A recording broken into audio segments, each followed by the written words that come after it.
आज आप लोगों के द्वारा मौर्य क्रांति संघ के द्वारा जो राज्य अधिवेशन यहाँ जेजूरी में हो रहा है, जेजूरी हमारे लोगों का जो खंडोबा दैवत है उसका सेंटर है। हमारे सारे बहुजन लोगों के लिए ये एक बहुत बड़ा सेंटर है, केंद्र है। जैसे महाराष्ट्र के लोगों के लिए पंढरपुर है, उसी तरह से जेजूरी भी हमारे लोगों का बहुत महत्वपूर्ण सेंटर है। दैवत कैसे हो जाता है? अब बहुत सारे लोगों का दैवत बाबा साहब आम्बेडकर है। वो तो ईश्वर नहीं थे, भगवान नहीं थे, फिर भी दैवत हो गए हैं और लोग उनको अपना दैवत मानते हैं। तो मुझे ऐसा लगता है कि खंडोबा भी भगवान या ईश्वर नहीं थे, और इसके बावजूद भी अगर हमारे समाज के दैवत है तो निश्चित रूप से वो हमारे लोगों के लिए बहुत बड़ी लड़ाई लड़ने वाले आंदोलन के महानायक रहे होंगे और मान्य महानायक रहे होंगे। केवल महानायक नहीं, मान्य।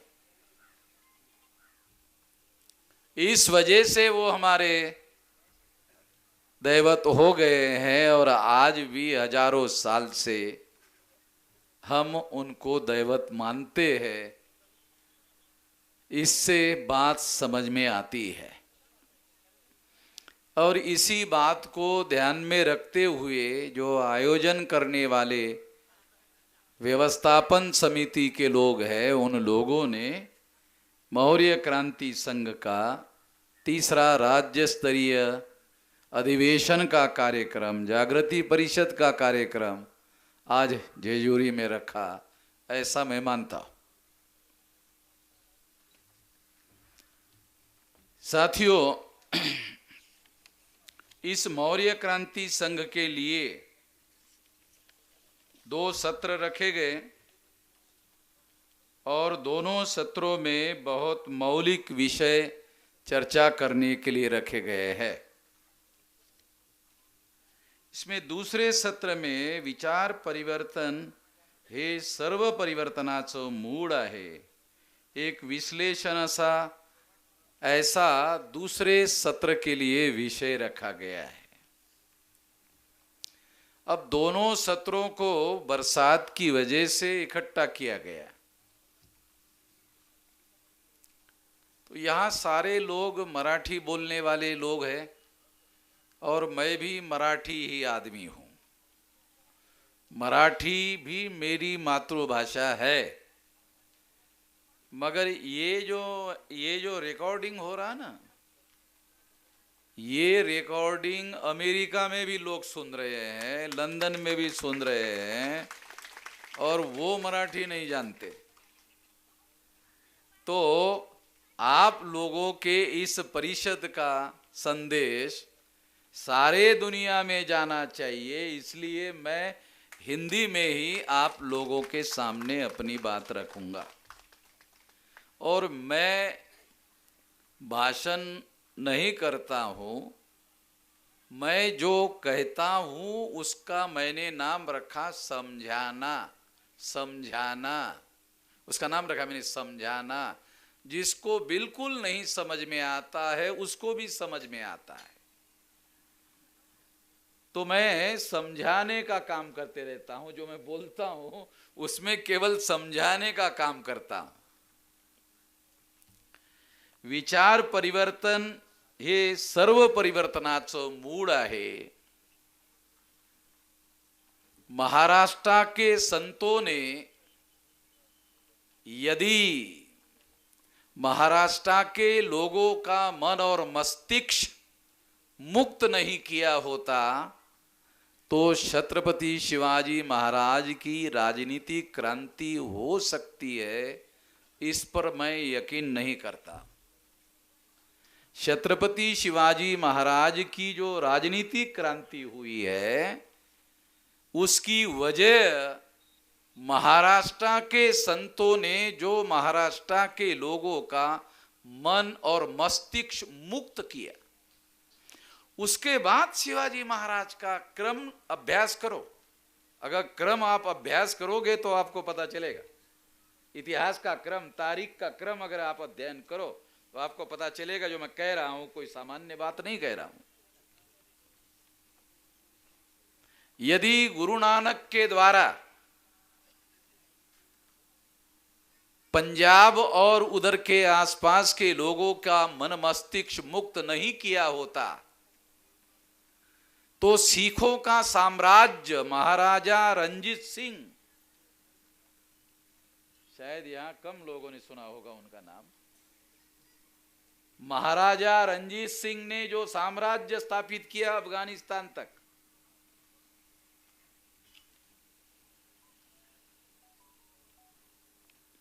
वो गुरु नानक के द्वारा जो मन और मस्तिष्क मुक्त किया गया, वो मन मस्तिष्क मुक्त करने के बाद ये राजनीतिक क्रांति हुई। फिर क्रम देखो, इतिहास का क्रम बता रहा हूं। विचार परिवर्तन ही हर परिवर्तन का मूल है, उस पर बोल रहा हूं। थोड़ा विषय भी ध्यान रखो, नहीं तो आपको लगा अरे किधर लेके जा रहे, विषय पर ही बोल रहा हूं। विचार परिवर्तन ही हर तरह के परिवर्तन का मूल है, ये समझाने के लिए बता रहा हूं। अरब जहां लोग कबीलों में रहते थे और एक कबीला दूसरे कबीलों का जानी दुश्मन होता था, और घर में अगर लड़की पैदा हुई तो जिंदा उसको जमीन में दफनाते थे। अरब में, उस अरब में मोहम्मद साहब पैदा हुए और उन्होंने अरब के कबीलों में रहने वाले लोगों का मन और मस्तिष्क मुक्त किया। आज अरब दुनिया की बहुत बड़ी राजनीतिक शक्ति है और कभी कभी वो अमेरिका को भी आंखें दिखाते हैं। अगर आप खबरें पढ़ते होंगे तो आप लोगों को बातें समझ में आती होगी।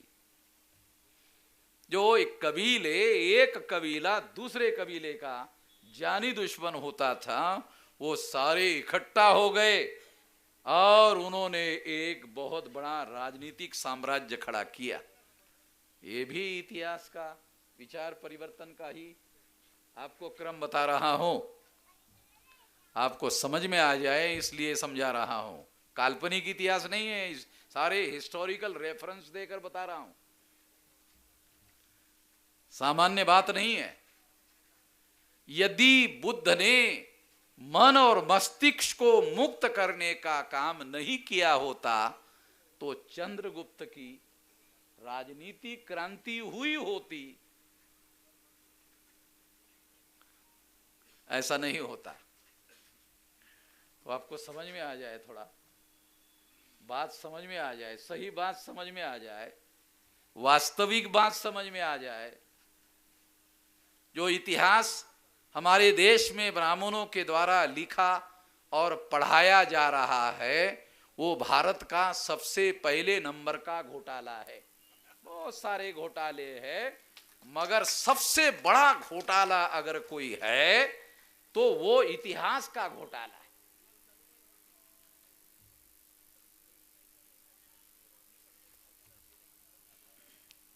कितने हमारे लोगों को, क्योंकि बहुत सारे धनगर जाति के लोग जो है वो आरएसएस और बीजेपी के नाम पर पागल हुए लोग हैं। मैं खुद ही जानता हूं, महाराष्ट्र का रहने वाला हूं, इसलिए मैं जानता हूं।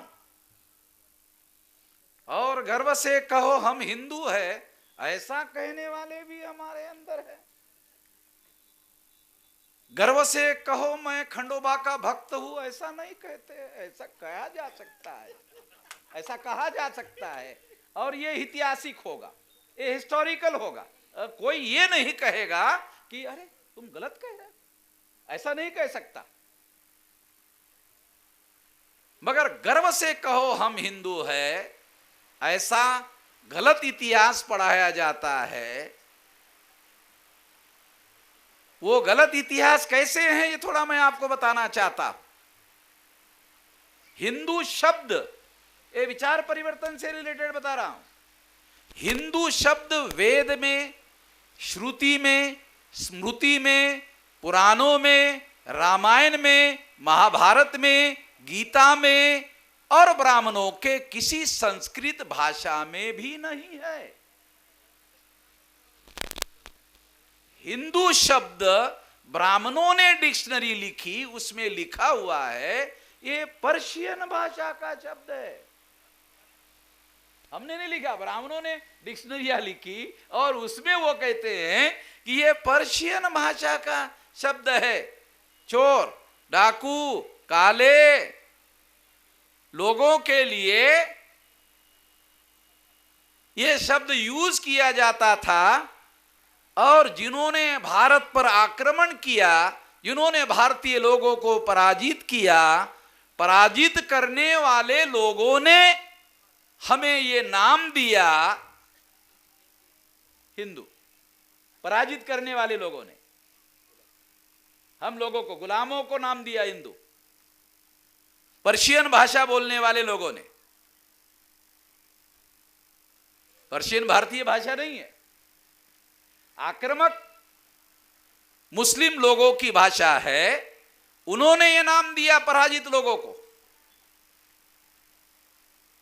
तो जो पराजितों को मुसलमानों ने नाम दिया,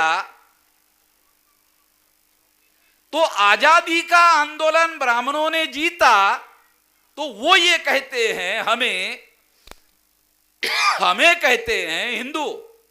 यानी मुसलमानों के राज में तुम गुलाम थे, हमारे राज में भी तुम गुलाम हो, इसलिए हिंदू।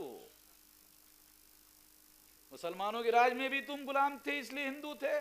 हमारे राज में भी तुम हिंदू हो, क्योंकि तुम आज भी गुलाम हो। जानवरों की गिनती हम करते हैं, तुम्हारी गिनती हम नहीं करते हैं। क्यों? तुम इंसान थोड़ी हो, तुम इंसान थोड़ी हो। तो जानवरों की हम गिनती करते हैं, तुम लोगों की नहीं करते हैं। इंसान होते तो करते। ये विषय भी यहां भी रखा हुआ है।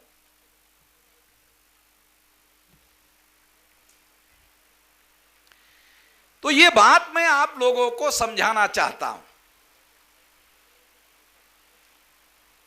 ये बात आप लोगों को मालूम होना चाहिए, इसलिए बता रहा हूं। और जिन लोगों ने, आप खास तौर पर 10वां वंशज चंद्रगुप्त मौर्य का 10वां सम्राट बृहदत्त मौर्य, उसकी हत्या की पुष्यमित्र शुंग नाम के ब्राह्मण ने, उसके धर्म का नाम है हिंदू। यह भी बड़ा अजीब मामला है। ब्राह्मण के घर में बेटा पैदा हुआ और मोहम्मद भाई ने उसका नामकरण किया। कुछ समझ में आ रहा क्या बोल रहा हूं? नहीं आ रहा, समझाता हूं, समझाने के बाद समझ में आएगा। अब हिंदू नाम आक्रामक करने वाले मुसलमानों ने दिया।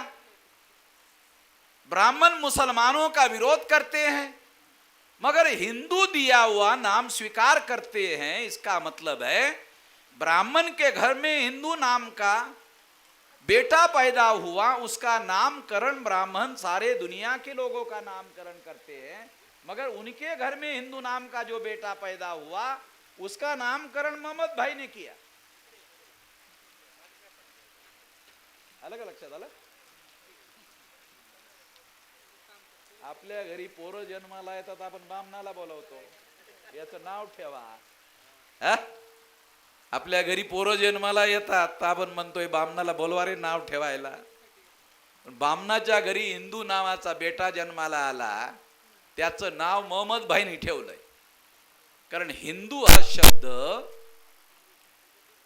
मुसलमान आक्रमण असणारे जे आक्रमक मुसलमान आहेत त्यांनी दिलेला आहे.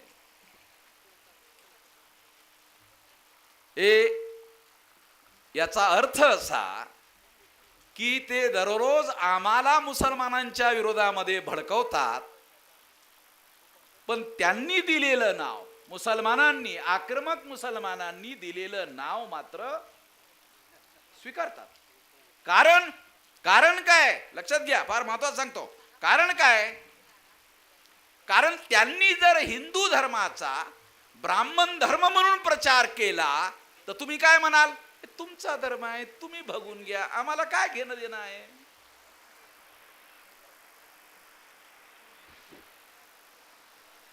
आम्ही काय म्हणू? जर या धर्माचा प्रचार ब्राह्मण धर्म म्हणून जर करण्यात आला तर आम्ही काय म्हणू? तुमचा धर्म आहे, तुम्ही बघून घ्या, आम्हाला काय त्याचं घेणं देणं. पण त्यांनी काय चालाकी केली? ब्राह्मण धर्माचा प्रचार हिंदूच्या नावानं केला आणि आम्ही जाळ्यात अडकलो, हिंदू म्हणून अडकलो. जर तुम्ही त्यांना विचारलं का हो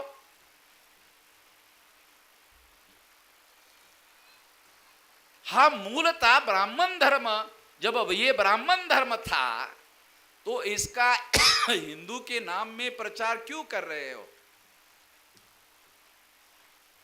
तो ब्राह्मण क्या कहता है? पूछो उसको, तो वो क्या कहता है? अर्थ एकच आहे, ब्राह्मण धर्म हिंदू धर्म एकच आहे. तुम्हाला समजत नाही तो भाग वेगळा आहे, पण ते एकच आहे. त्यांना विचारा की हिंदू धर्माच्या धर्मग्रंथांची नावं सांगा. ब्राह्मणाला विचारा, म्हणजे तुम्हाला समजून यावा यासाठी सांगून राहिलो, म्हणजे भाजन करत नाही, समजून यावा यासाठी. कारण मला जे समजलेलं आहे ते तुम्हाला समजलं पाहिजे. ब्राह्मणाला विचारा हिंदू धर्माच्या धर्मग्रंथांची नावं सांगा. मग ते नावं सांगतात. काय? वेद, श्रुती, स्मृती, पुराण, रामायण, महाभारत, गीता. ब्राह्मण सांगतात हिंदू धर्माचे धर्मग्रंथ ही. मग त्यांना म्हणा, अरे ही तर ब्राह्मण धर्माची धर्मग्रंथ आहेत, आम्ही तुम्हाला हिंदू धर्माची धर्मग्रंथ विचारून राहिलो, तुम्ही ब्राह्मण धर्माची धर्मग्रंथ सांगता. मग ते काय म्हणतात? अरे ती एकच आहे. मग जर ते एकच आहे तर ब्राह्मण धर्माच्या नावानं प्रचार तुम्ही का करत नाही? कारण ब्राह्मण धर्माच्या नावानं जर प्रचार केला तो वामन मेश्रामला जास्त प्रचार करायची आवश्यकता राहणार नाही. तुम्हाला आपोआपच समजून इच्छा आहे तर ब्राह्मणाचा धर्म आहे, आपला थोडीच आहे. आपल्या बाप दाद्याचा दुसरा कुठला तरी धर्म असेल, मग आपण शोध करण्याचा प्रयत्न करू, कुठला तरी असेल म्हणून शोधू.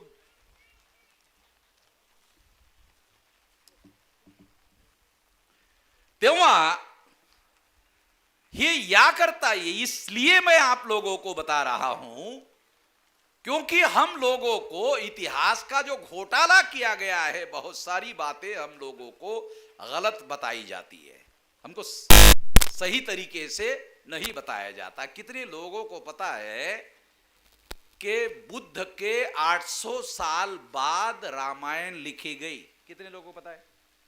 कितने हमारे प्रोफेसर है इतिहास के, इतिहास में जो यूनिवर्सिटी में पढ़ते हैं या पढ़ाते हैं, कितने लोगों को पता है एंशियंट इंडिया में कि बुद्धा के 800 साल बाद रामायण लिखी गई?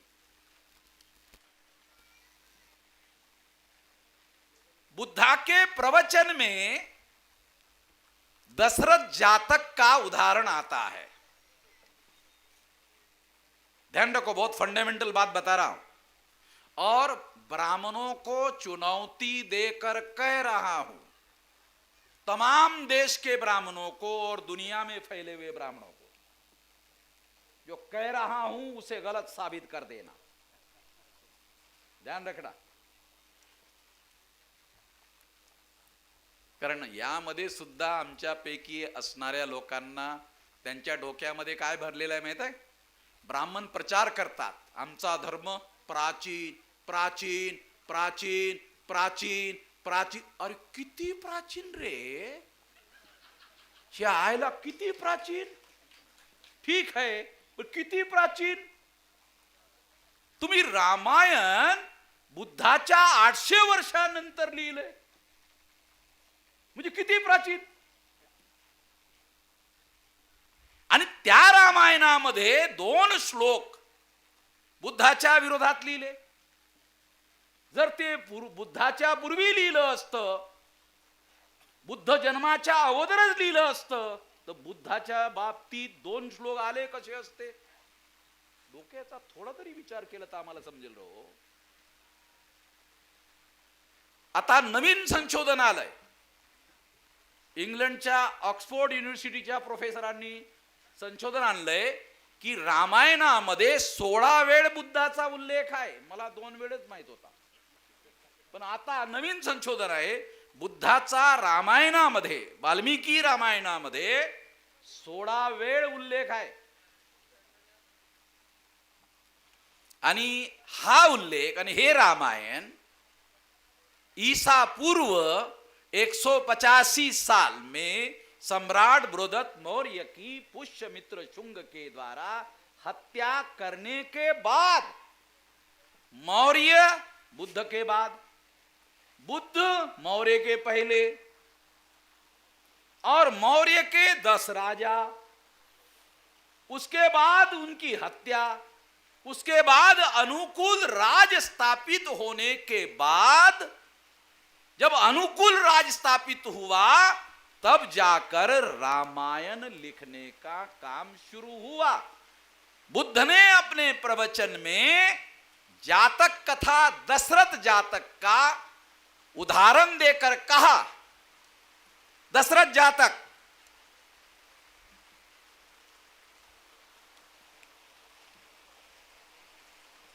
दशरथ जातक में राम भी है, मगर वो राम बोधिसत्व राम है।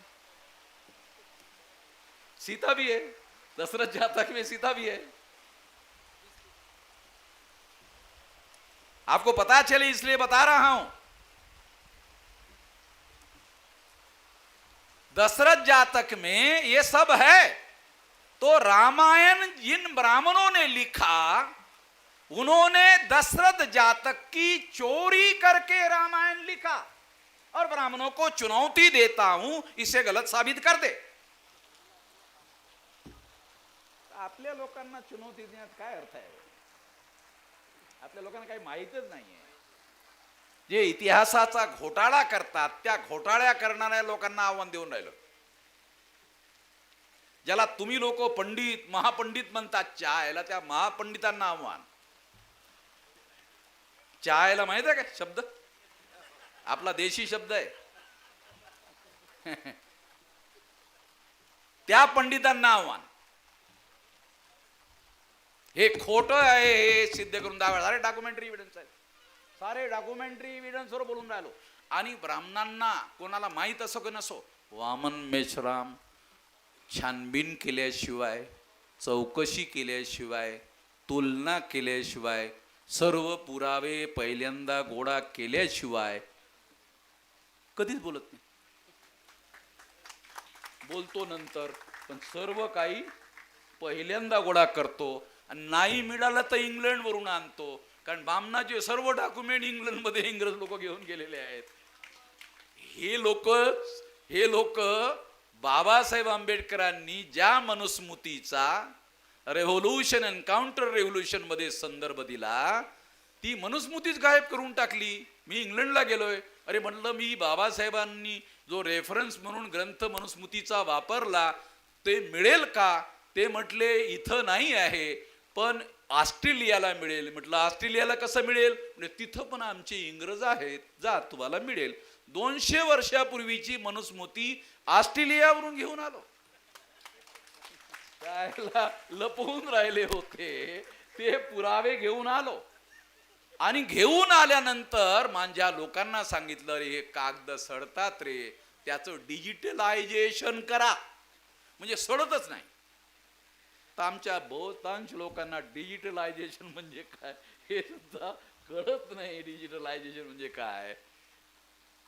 कॉम्प्युटर मध्ये जेव्हा हार्ड डिस्क मध्ये जेव्हा तुम्ही ते प्रिझर्व कराल तेव्हा त्या ठिकाणी कागद नसतात, पण ते सर्व काही प्रिझर्व होते आणि ते नष्ट होत नाही, कागद सड़तात. तर मैं इसलिए ये बात आप लोगों को बता रहा हूं कि इस तरह से उन लोगों ने रामायण लिखा. अभी समय कम है इसलिए शॉर्ट शॉर्ट में बता रहा हूं. महाभारत 31 जातक कथाओं की चोरी है. महाभारत 31 जातक कथाओं की चोरी है. अरे कितनी चोरी करोगे? इस चोरी को तो चोरी भी नहीं कहा जा सकता, डाका कहा जा सकता, डाका.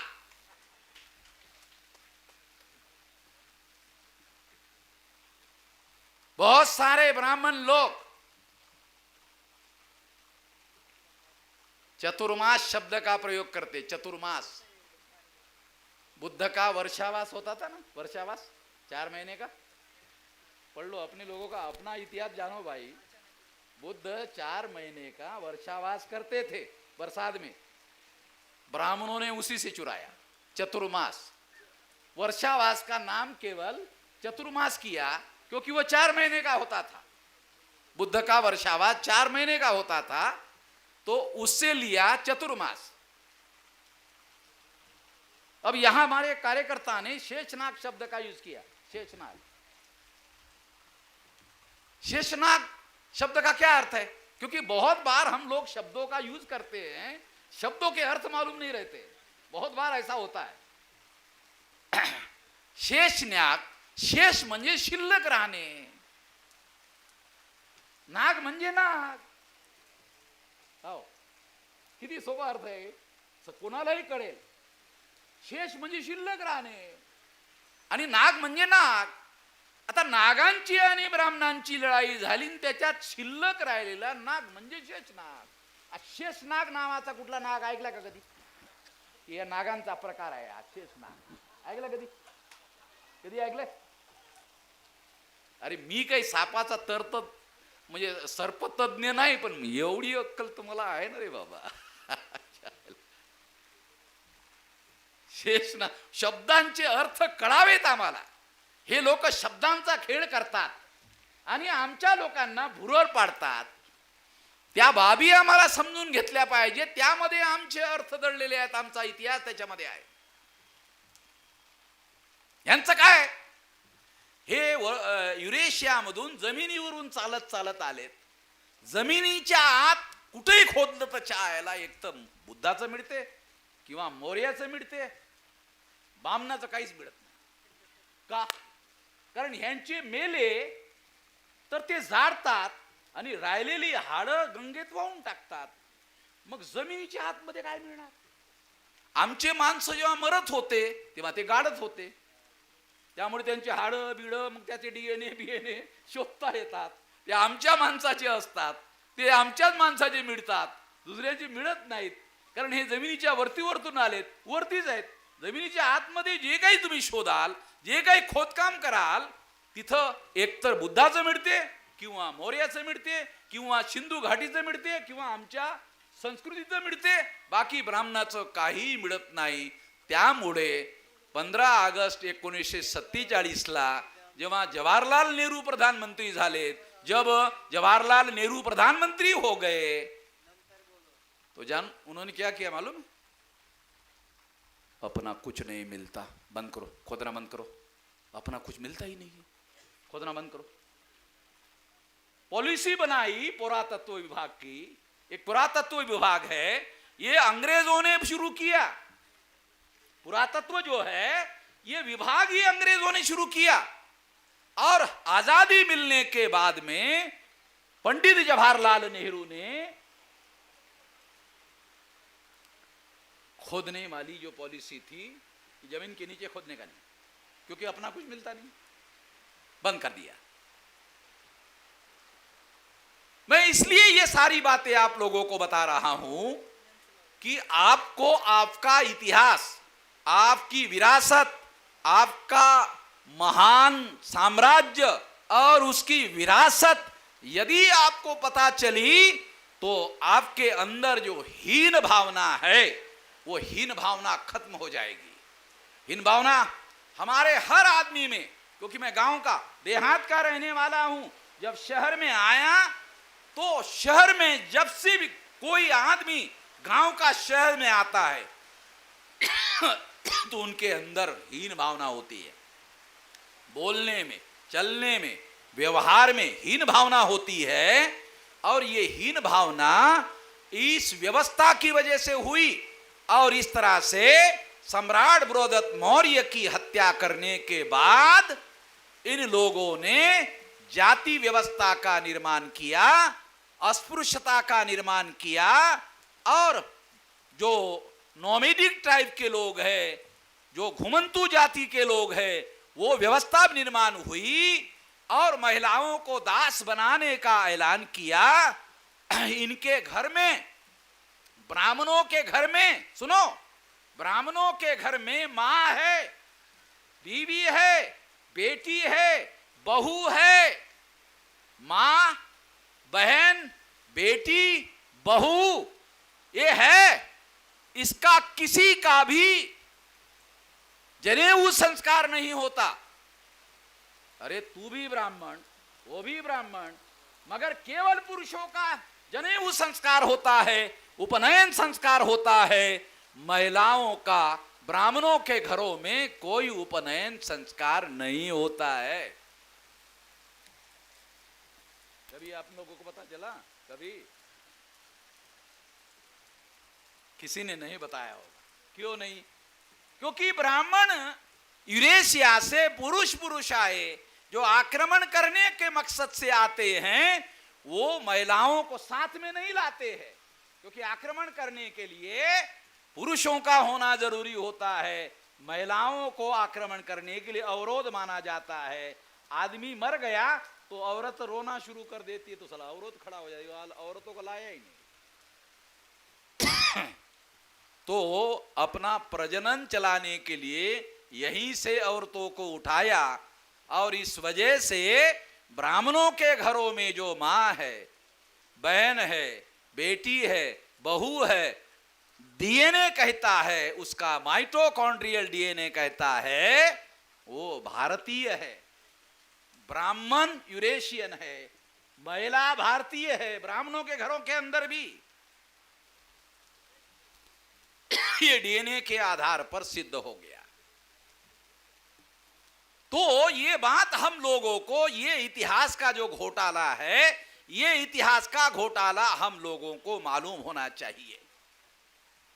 ये इतिहास का बहुत बड़ा घोटाला है और इसकी वजह से हमारे लोगों को क्या सही है क्या गलत है समझ में नहीं आता है। और ये कब पैदा हुए, कौन से तारीख को पैदा हुए, ब्राह्मणों के किसी भी धर्म ग्रंथ में कहीं लिखा हुआ नहीं है। सबको चुनौती देकर कहता हूं, बताओ कब पैदा हुआ, कौन से तारीख को पैदा हुआ, क्यों नहीं लिखा? जानबूझकर नहीं लिखा, क्योंकि भी तारीख अगर लिख देते हो तो प्राचीन प्राचीन प्राचीन नहीं बता सकते। मगर अंग्रेजों ने, जब वो यहां आए तो अंग्रेजों ने ये सारा का सारा ढूंढा। ढूंढने के लिए उन्होंने पुरातत्व विभाग शुरू किया, जमीन के नीचे खोदा और फिर मौर्य के शिलालेख मिले और फिर उसमें सारे के सारे डॉक्यूमेंट्री एविडेंस मिल गए। पुरातत्व का एविडेंस का मतलब है फाइनल एविडेंस। इतिहास में माना जाता है पुरातत्व का एविडेंस फाइनल एविडेंस, कोई विवाद नहीं। इस तरह से इतिहास का घोटाला एविडेंस के आज तक कोई बात नहीं कही, नहीं तो अभी तक तो जेल में चला गया होता, अभी तक तो जेल में चला गया होता। मेरे पास तो ऐसे भी एविडेंस है कि गांधी जी ने माउंटबेटन के साथ में समझौता किया और शेड्यूल कास्ट और शेड्यूल ट्राइब के लोगों को जो सेपरेट इलेक्टेड देने का वादा अंग्रेजों ने किया था, उस मुद्दे पर समझौता किया, सौदा किया कि यदि अनुसूचित जाति और जनजाति के लोगों को आज़ाद भारत में सेपरेट इलेक्टेड अगर आप नहीं करते हो तो आपने जो भारत विभाजन का प्रस्ताव रखा है वो प्रस्ताव मैं स्वीकार करने के लिए तैयार हूं। भारत के टुकड़े करने का प्रस्ताव स्वीकार करने के लिए तैयार हूं, अगर मेरी एक शर्त मान लो कि अनुसूचित जाति और जनजाति के लोगों को सेपरेट इलेक्टेड आजाद भारत में देने का जो वादा अंग्रेजों ने किया भारत छोड़कर जाने के पहले, अगर ये वादा आप तोड़ देते हो तो भारत विभाजन का जो प्रस्ताव आपने रखा वो मैं स्वीकार करने के लिए तैयार हूं। कांग्रेस वाले भी मैं फिर मेरे साथ नहीं बात करते। ये कंगना फंगना को कुछ पता ही नहीं, कंगना के कान में कहता है कोई पंडित उतना ही बोलती है।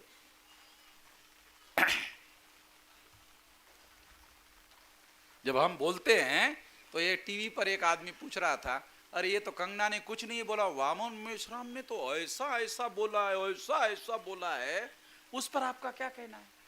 तो काँग्रेसचा माणूस त्याच्याकडे लक्षच द्यायला नाही म्हटले, कंगना पुरतं वामन मेश्राम जाऊ दे म्हटलं, कारण माझ्या नादाला लागला तर मी त्याला सोडतच नाही. कारण सापाच्या शेपटीवर जर समजा पाय ठेवला मग साप काय करेल? डसले जे सोडणार नाही ना. मग मी तर नागवंशी माणूस आहे आणि माझे पूर्वज नागवंशी आहेत, याचे पुरातात्विक प्रमाण आहेत, काल्पनिक नाही आहेत. आणि धनगर लोकांनी लक्षात ठेवावं, धनगर हे नाग लोक आहेत.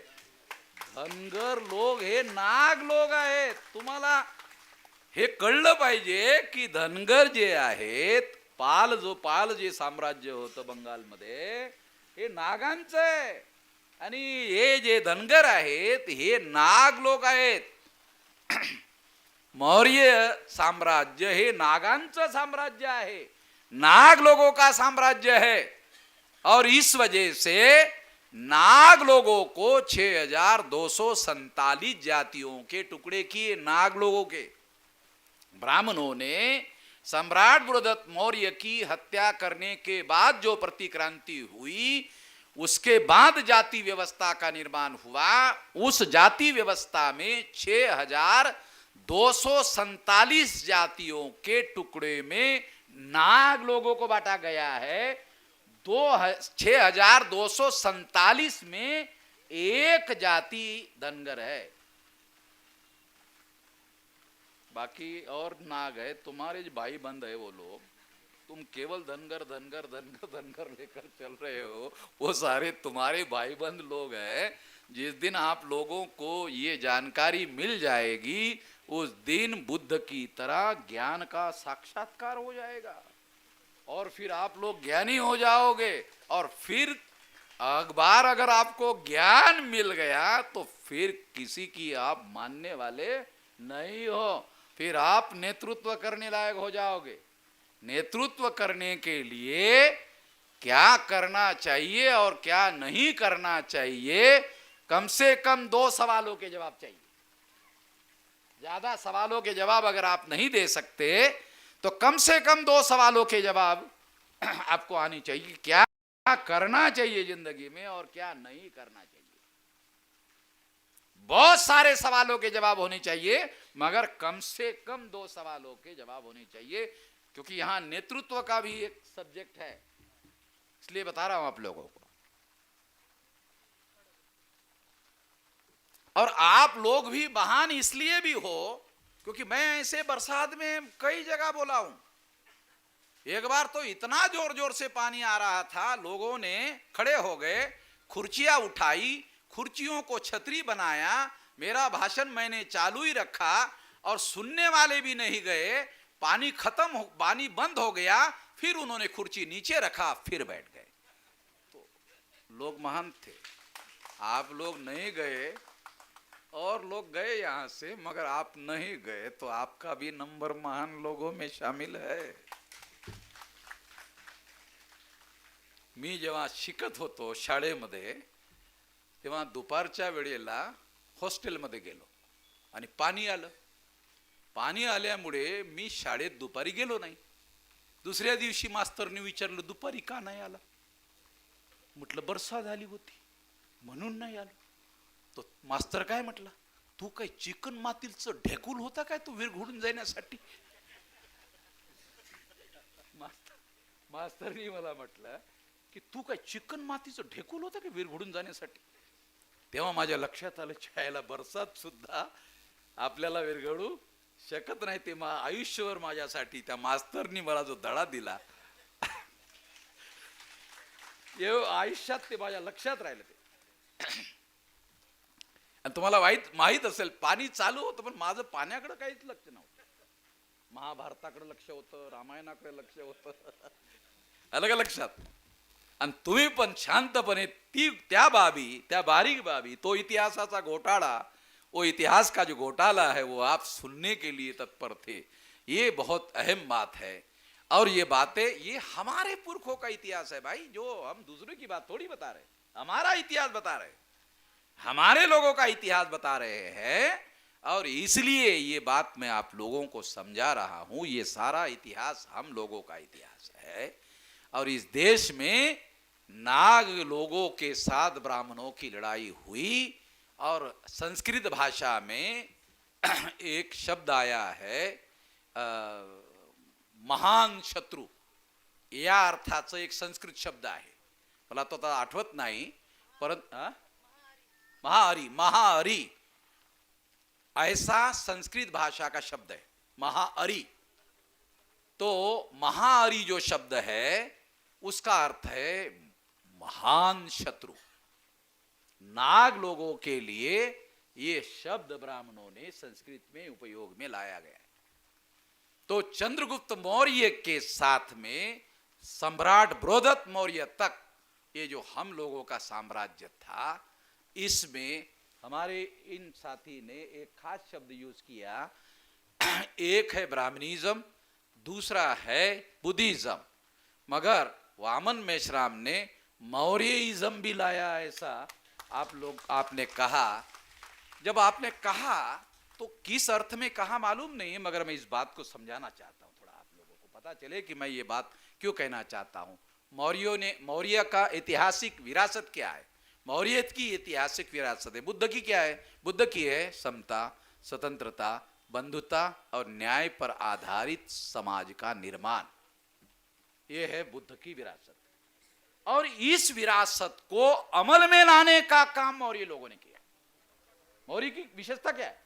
केवल 1000 बातें होगी, मगर पहले नंबर की अगर मौर्य की कोई विरासत है तो वो है समता, स्वतंत्रता, बंधुता और न्याय पर आधारित जो विचार बुद्ध ने दिया, उसको राजनीति में, समाज जीवन में अमल में लाने का काम मौर्य ने किया. ऐसा काम दुनिया के इतिहास में पूरी शक्ति लगाकर, पूरी ताकत लगाकर, और सबसे ज्यादा अशोका ने किया. ये तो जो बृहदत्त है वो अल्पवयीन था, इस वजह से ब्राह्मणों को मारने का मौका मिला. अन्यथा उन लोगों को मौका नहीं मिलता मारने का. वो तो अल्पवयीन था, इस वजह से मौका मिला, अन्यथा नहीं मिलता.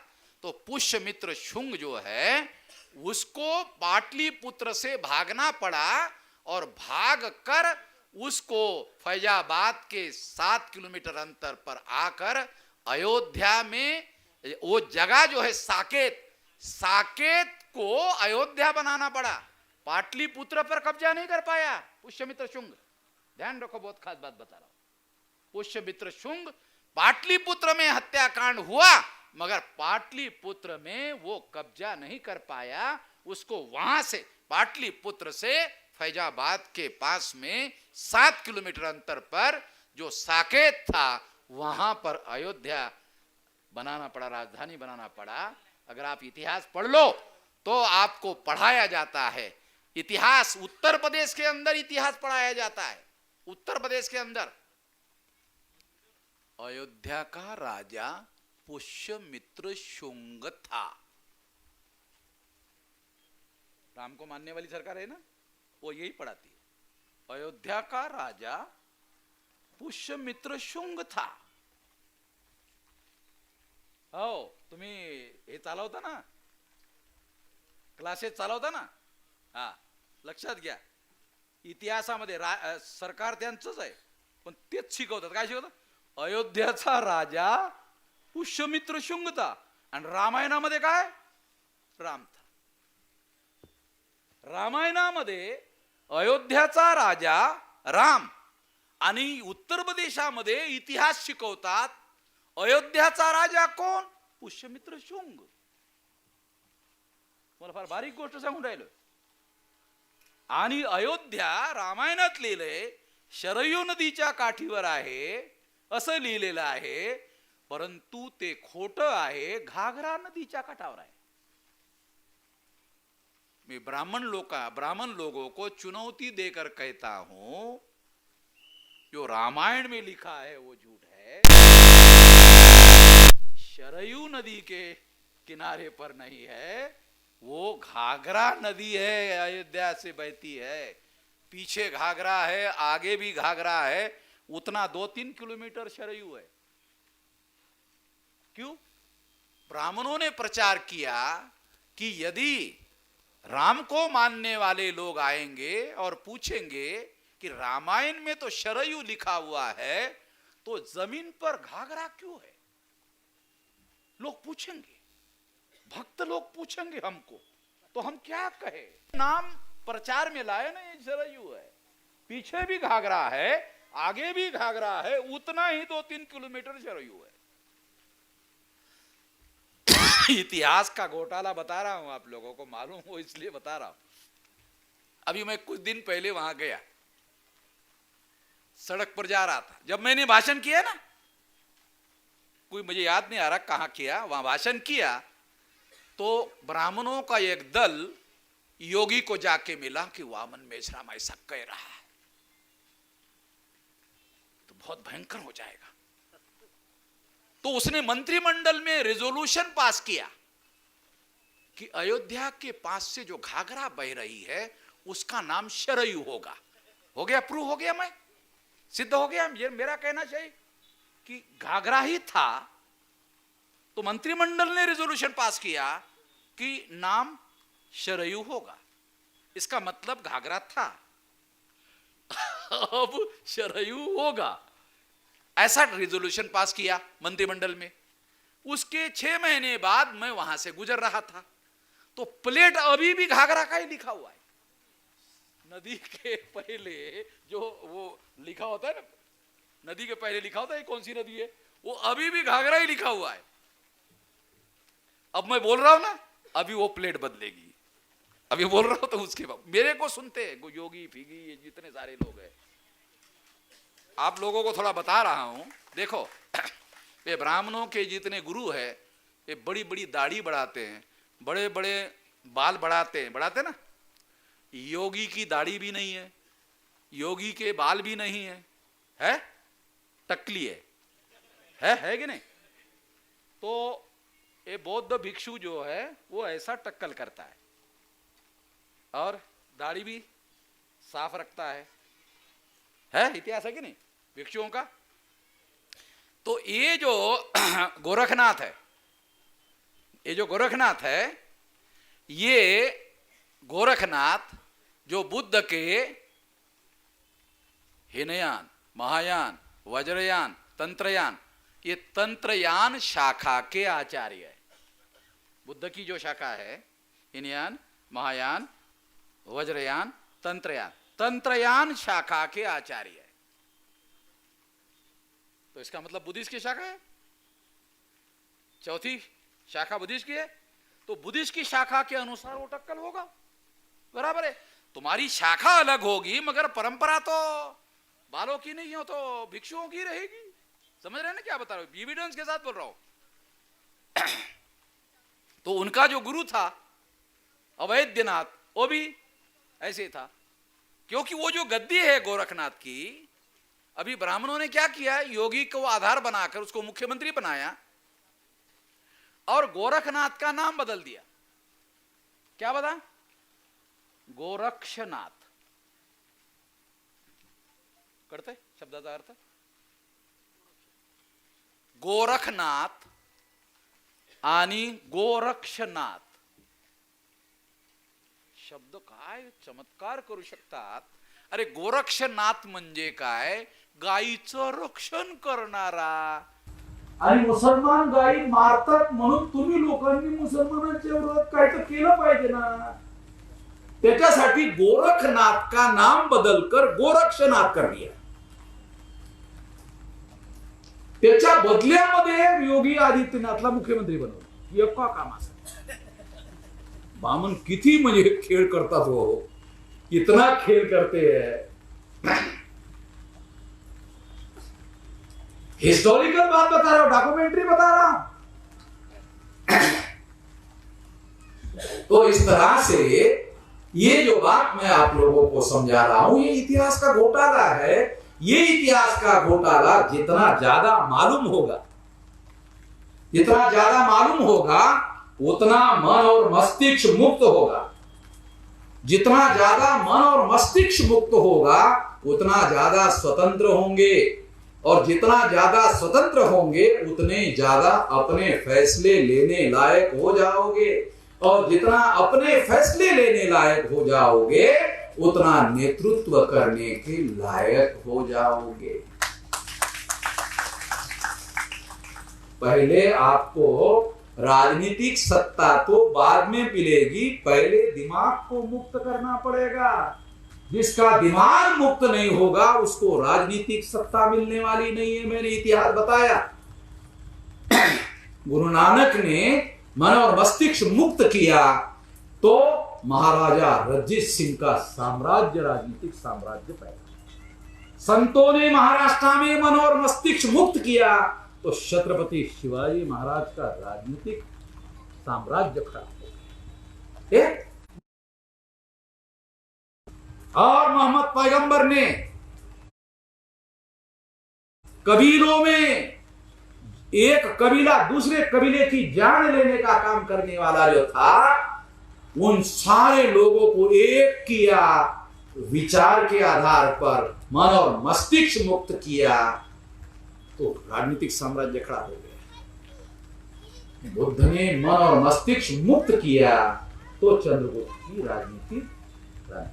अभी दूसरे लोगों पर आतंकवाद का आरोप लगाते हैं, ब्राह्मण लोग दूसरे लोगों पर आतंकवाद का आरोप लगाते हैं। सम्राट बृहदत्त मौर्य की हत्या क्या आतंकवाद की हत्या नहीं थी? है? ये ना? और ब्राह्मणवादियों से हमारा सारा बहुजन समाज हजारों साल से डरा रहता है।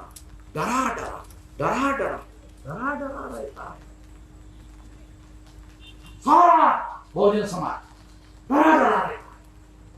क्यों? बोलते ये जन्म तो नहीं मगर ब्राह्मण अगला जन्म बिगाड़ते। हमारे जितने लोगों सारी चिंता सारी हमारे लोगों की अगले जन्म की है। अभी वो झोपड़पट्टी में रह रहा है, उसकी चिंता नहीं उसको, ये झोपड़पट्टी से कैसे मुक्त हो जाए, उसको चिंता किस बात की, मेरे अगले जन्म का क्या है।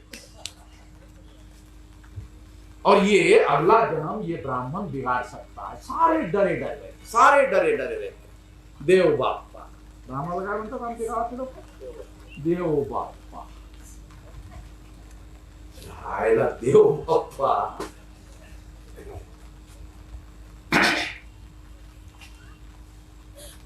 मैं पिछले 45 साल से देव बाप्पा के बारे में बता रहा हूं। ये जो ब्राह्मणवाद है यही सबसे बड़ा आतंकवाद है। सारा बहुजन समाज डरा रहता है। ये दहशतवाद है, ये आतंकवाद है। बहुत सारे हमारे नेता, बड़े बड़े नेता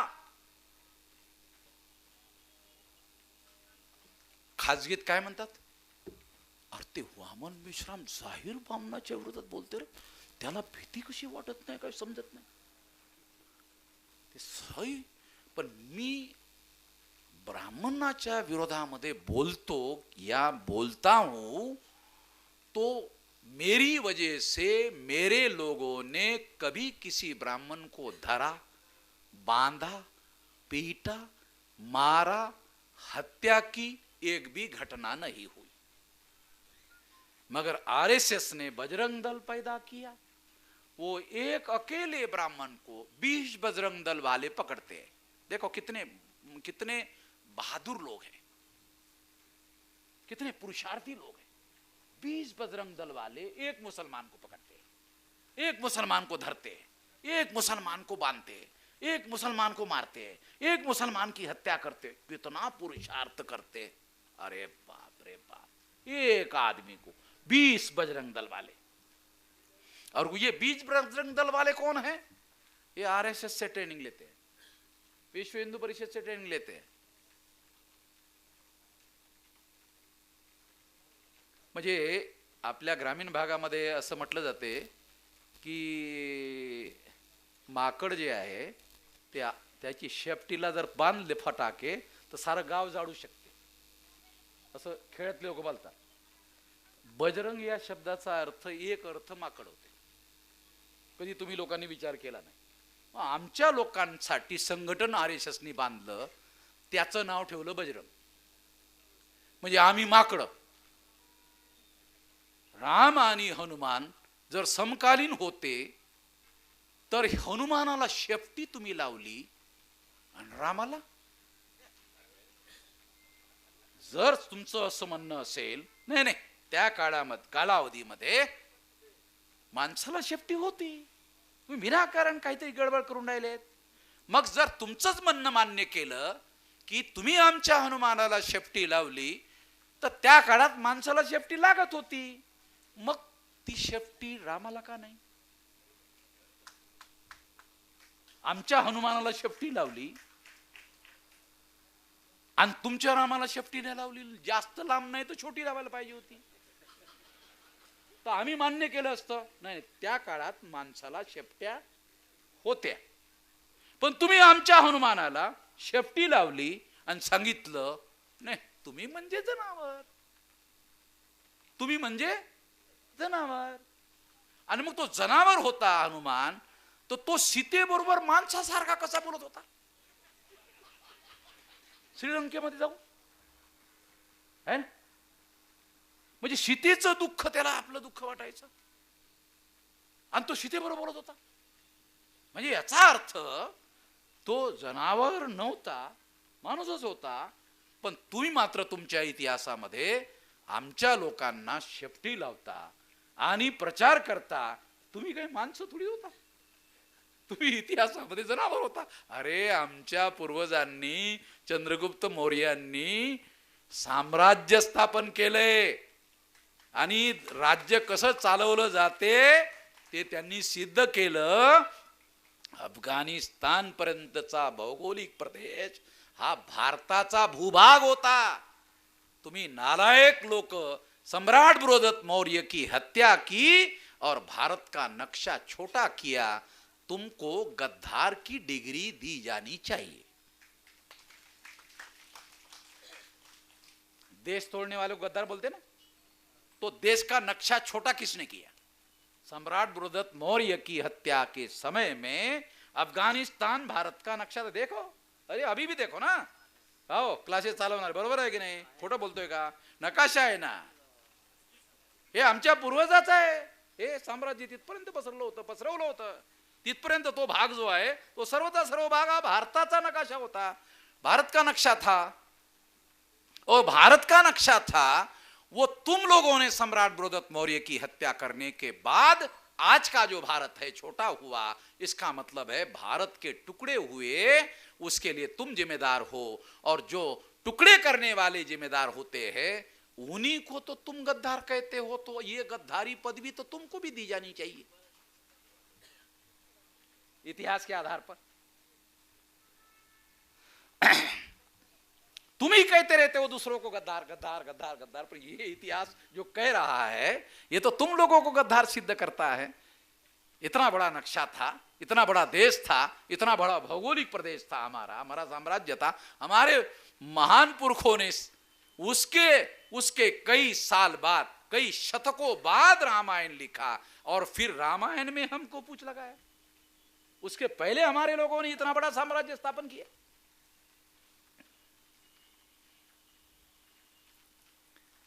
और वो साम्राज्य भारत के भूमि के बाहर जाकर आज भी बुद्धिज्म के नाम पर जो प्रचार हुआ है, और आज भी बहुत सारे देश इसमें काम कर रहे हैं, तो इससे ये सारी की सारी बातें सिद्ध होती है। अभी मैं कंक्लूड करने के लिए एक बात कहकर अपनी बात समाप्त करना चाहता हूं।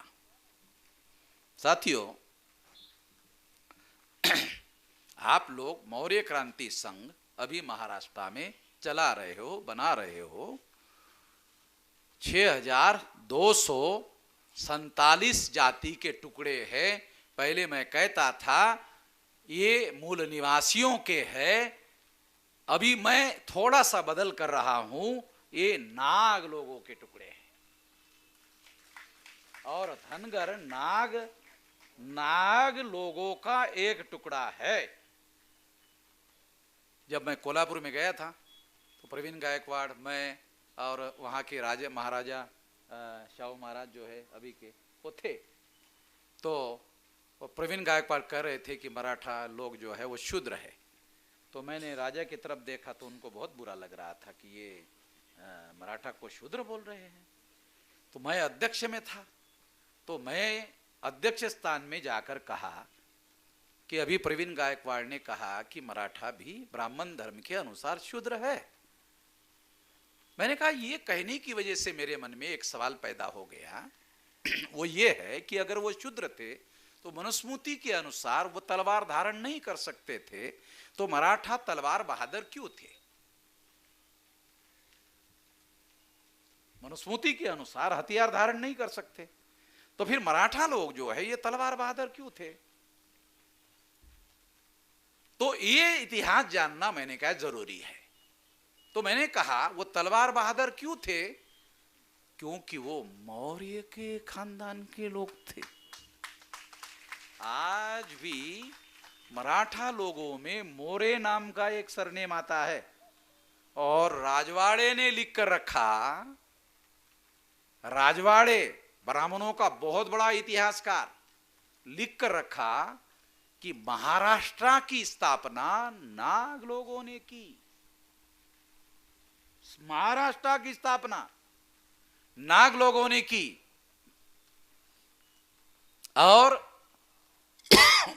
जो कोकन के ब्राह्मणों ने लिखा इतिहास, जो कोकन के मराठा है वो तो डायरेक्ट मगध से आए हुए लोग हैं, ऐसा लिखा। कोकन में जो मराठा है वो तो डायरेक्ट मगध से आए हुए लोग हैं।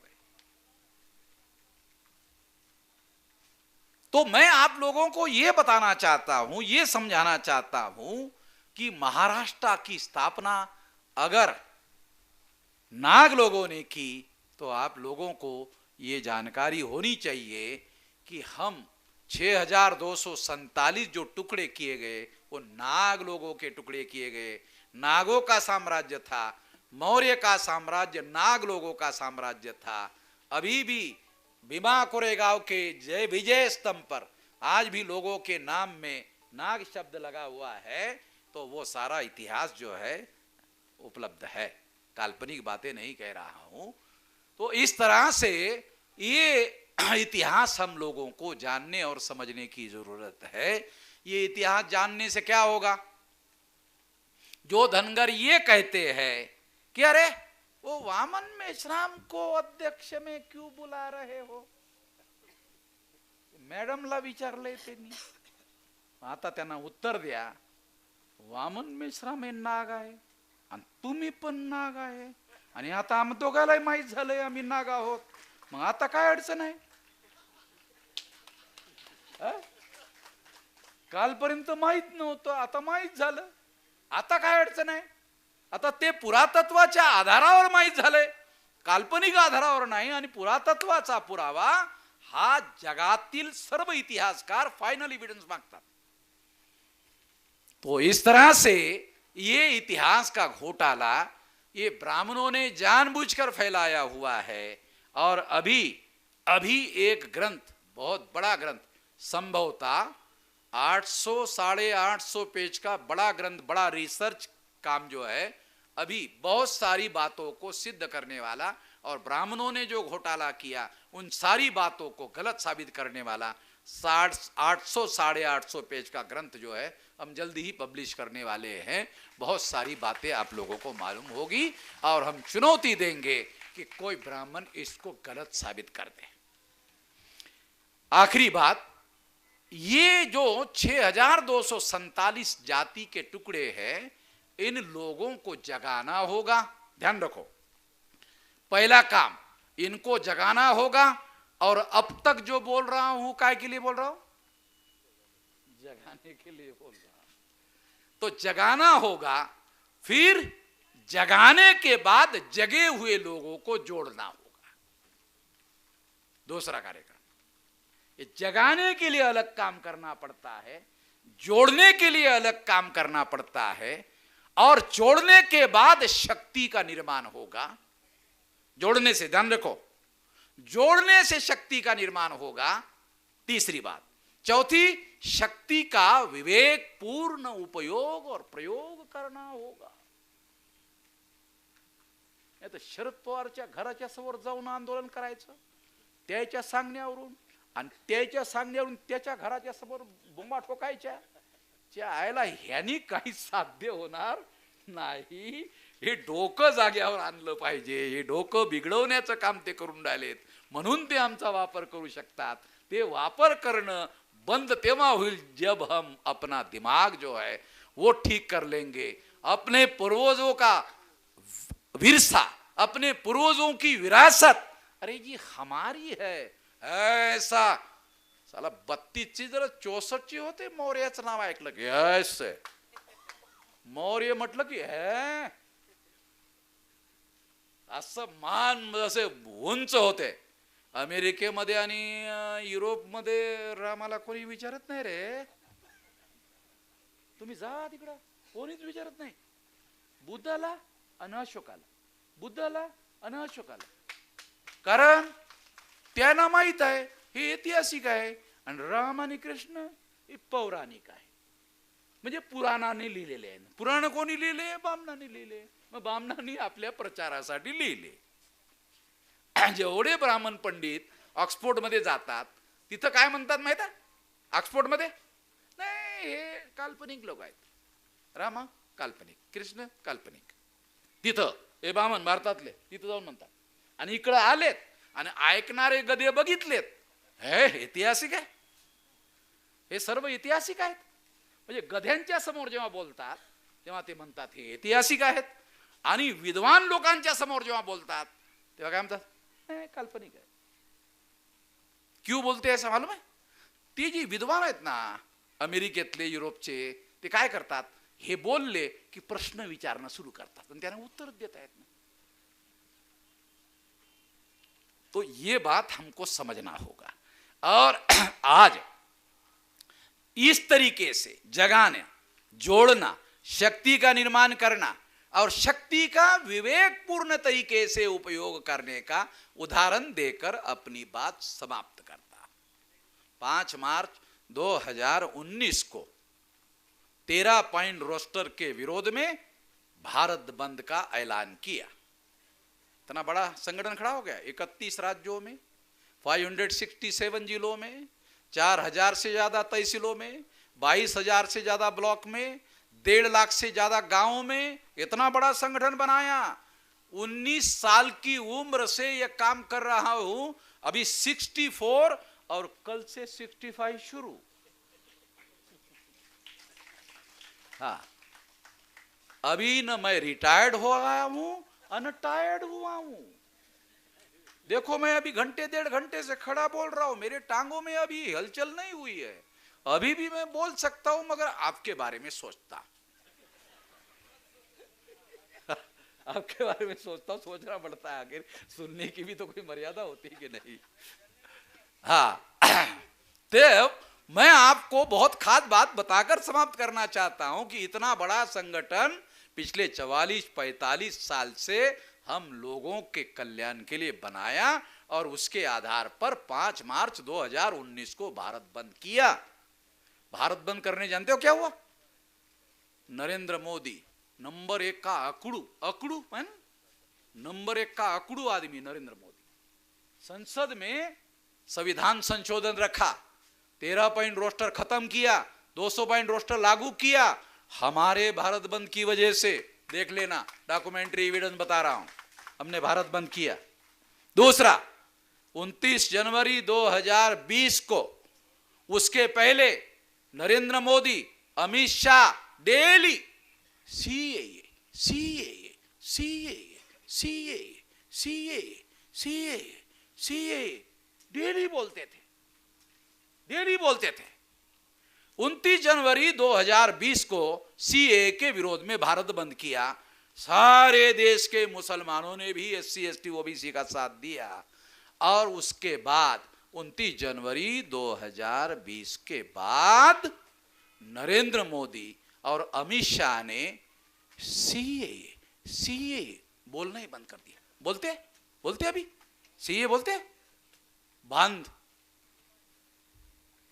हो गया है, मालूम है, बंद हो गया, बिल्कुल बोलते नहीं है। इतना बड़ा भारत बंद करवाया, ठीक है। तीसरी बात, 28 ओबीसी के मंत्री कैबिनेट में, 12 शेड्यूल कास्ट के मंत्री, 8 आदिवासियों के मंत्री नरेंद्र मोदी ने अपने मंत्रिमंडल में लिया।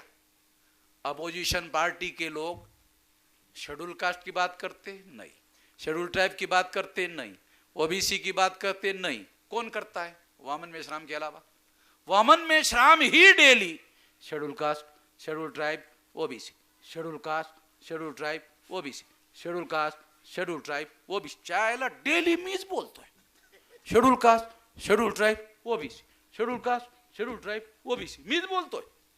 आणि अब 28 ओबीसी के मंत्री, 12 शेड्यूल कास्ट के, 8 आदिवासी के, इतने लिया। अपोजिशन पार्टी की वजह से तो नहीं लिया, क्योंकि वो बोलते ही नहीं है। हम बोलते हैं, हमको काउंटर करने के लिए नरेंद्र मोदी को इतने मंत्री बनाना पड़ा।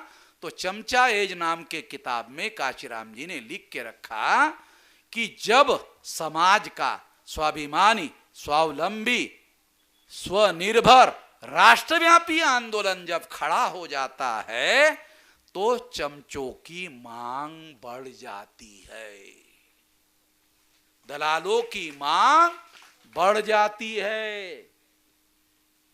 तो 28 मंत्री लिया कि वो वामन मेश्राम को काउंटर करे, 12 शेड्यूल कास्ट के मंत्री लिया कि वो अकेले वामन मेश्राम को काउंटर करे, 8 आदिवासी के लिया कि वो वामन मेश्राम को काउंटर करे। ये सारे लोगों को इकट्ठा करने का काम कर रहा है। एक जाति को इकट्ठा करने का काम किया होता तो वामन मेश्राम की डेली खबरें हम ही छापते, मगर वामन मेश्राम का नाम ब्लैक लिस्टेड में है। अखबार के किसी पन्ने में आपको कभी भी देखने को, सुनने को, पढ़ने को नहीं मिलेगा, कभी भी।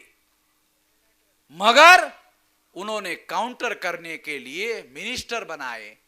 तो मिनिस्टर बनाए तो हमारे लोगों को क्या लगा? अब हमारे लोगों को सत्ता मिली तो सत्ता का उपयोग हमारे लोग हमारे फायदे के लिए करेंगे। तो नरेंद्र मोदी ने दूसरे दिन मीटिंग ली मंत्रियों की, और मंत्री के सामने क्या भाषण दिया? अब आपको गांव गांव जाना होगा, जन आशीर्वाद लेना होगा। अबे मंत्री बनवलं त्याला तर काही करू दे ना, मंत्री म्हणून काम धाम तर करू दे लोकांसाठी, काही निर्णय घेऊ दे आपल्या लोकांसाठी। एससी एसटी ओबीसी चे मंत्री बनवले तर त्यांच्या फायद्याचे निर्णय घेऊ दे ना। नाही नाही नाही, म्हटले आता जा, कशासाठी? जन आशीर्वाद लेने के लिए। वो सारा आशीर्वाद वामन मेश्राम को मिल रहा है, तुम ले लो। अगर तुमने नहीं लिया तो वो फिर पुंगी बजा देगा हम सबकी। 2 बार भारत बंद कर दिया, दोनों बार भारत बंद हो गया। 10 दिसंबर को किसान के मुद्दों पर भी भारत बंद किया। संयुक्त किसान मोर्चा ने 2 बार भारत बंद किया। पंजाब, हरियाणा और पश्चिमी उत्तर प्रदेश के बाहर कहीं पर भी भारत बंद नहीं हुआ। हमारा जब भारत बंद होता है तो फिर भारत बंद होता है। क्यों? क्योंकि 31 राज्यों में 567 जिलों में 4000 तहसीलों में 22,000 ब्लॉक में 1.5 लाख गांव में संगठन के कार्यकर्ता है। और मैं 15 मिनट का आजकल भारत बंद के लिए क्या करता हूं मालूम है? एक 15 मिनट का वीडियो बनाता हूं और वीडियो में भारत बंद का ऐलान कर देता हूं वीडियो में, और वो सोशल मीडिया में डाल देता हूं। वो वायरल हो जाता है, फिर मैं सोने चला जाता हूं और सो जाता हूं। मैं सो जाता हूं, सारा देश जाग जाता है, सारे देश के कार्यकर्ता जाग जाते हैं और काम को लग जाते भारत बंद में। क्यों? पिछले 45 साल से मैं नहीं सोया, हमारे लोग सोते रहे। फिर अभी मैं लोगों को जगा दिया, संगठन बना दिया, इतना बड़ा विशाल संगठन बन गया, इतनी बड़ी ताकत बन गई।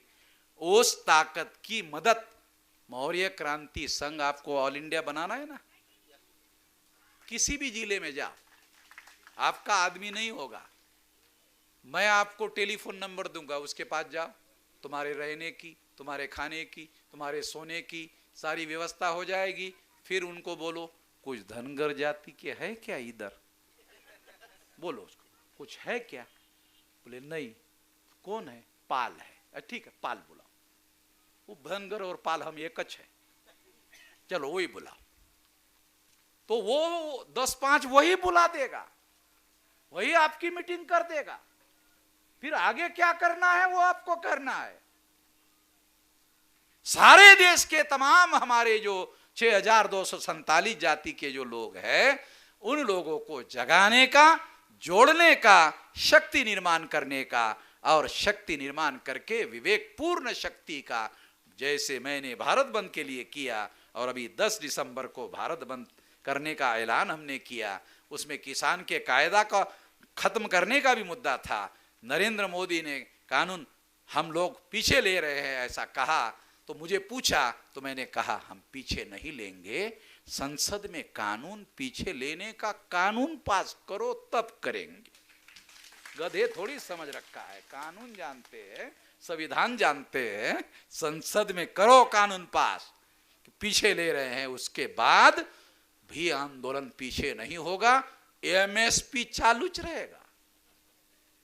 एमएसपी समझ रहे ना, एमएसपी का हमारा किसानों का, किसान बोले तो हम बहुजन है भाई, किसान बोले तो बहुजन है, हम है अन्नदाता, हम है किसान। तो एमएसपी दूसरा मुद्दा खत्म हो गया है, कानून खत्म हो गया। एमएसपी का कानून आप लोगों ने नहीं बनाया, उसके लिए फिर भारत बंद होगा और ये काम पीछे नहीं लिया जाएगा, ये आगे ही चलता रहेगा। तो विवेकपूर्ण तरीके से शक्ति का उपयोग करना होगा। कुठल्याही फालतू गोष्टीसाठी शक्तीचा उपयोग करणं हा काही सुज्ञपणा नहीं आहे। तो इस तरह से विवेकपूर्ण तरीके से सबका उपयोग होगा। और इसमें अभी जो 10 दिसंबर का जो मुद्दा है, उसमें आपका ओबीसी का भी, जनगणना का भी मुद्दा है। तो इस तरह से ये लड़ाई आने वाले समय में हम लोग लड़ेंगे और इनको सड़कों पर निपटेंगे, समझते हो? हाँ, देशी शब्द है, देशी शब्द सांगून राहिले, इन बदमाशों को सड़कों पर निपटेंगे। कहां जाएंगे? चाइना की तरफ जा नहीं सकते, पाकिस्तान की तरफ भी जा नहीं सकते, नेपाल की तरफ जा सकते हैं। नेपाल वालों को अगर बोल देंगे देखो भाई, अगर दुश्मनी लेते हो तो फिर देखो, ज्यादा बड़ा देश नहीं हो, तुम्हारे पास मिलिट्री भी नहीं है, तो हम लोगों को जगाने की, जोड़ने की, शक्ति निर्माण करने की जरूरत है। और वो जो बात मैं आपको इतिहास का घोटाला, विचार के परिवर्तन की बात बता रहा हूं, कोई हथियार लेने की, कोई हथियार उठाने की जरूरत नहीं है। संविधान में बाबा साहब आम्बेडकर ने आर्टिकल 19 में जो बोली बोलने का अधिकार दिया है, गोली चलाने की जरूरत नहीं है। अरे वामन मेश्राम जो बोली बोलता है ना, गोली से ज्यादा खतरनाक है। बोली गोली से ज्यादा खतरनाक। गोली चलाने की कोई जरूरत नहीं। लकड़ी के, इतनी लकड़ी भी लेकर नहीं चलता हूं। भाषण के बाद कुछ लोग आकर मुझे आपको डर नहीं लगता? किसका? मेरे को ही डरते दूसरे लोग, मैं क्यों डरूं? तो मुझे डर क्यों नहीं लगता? अपने सिद्धांतों पर अड़िग विश्वास करो तो करेज पैदा होता है और जान कुर्बान करने की ताकत आती है। अपने सिद्धांतों पर अड़िग विश्वास करो तो आपके अंदर करेज पैदा होगा, हौसला पैदा होगा, हिम्मत पैदा होगी।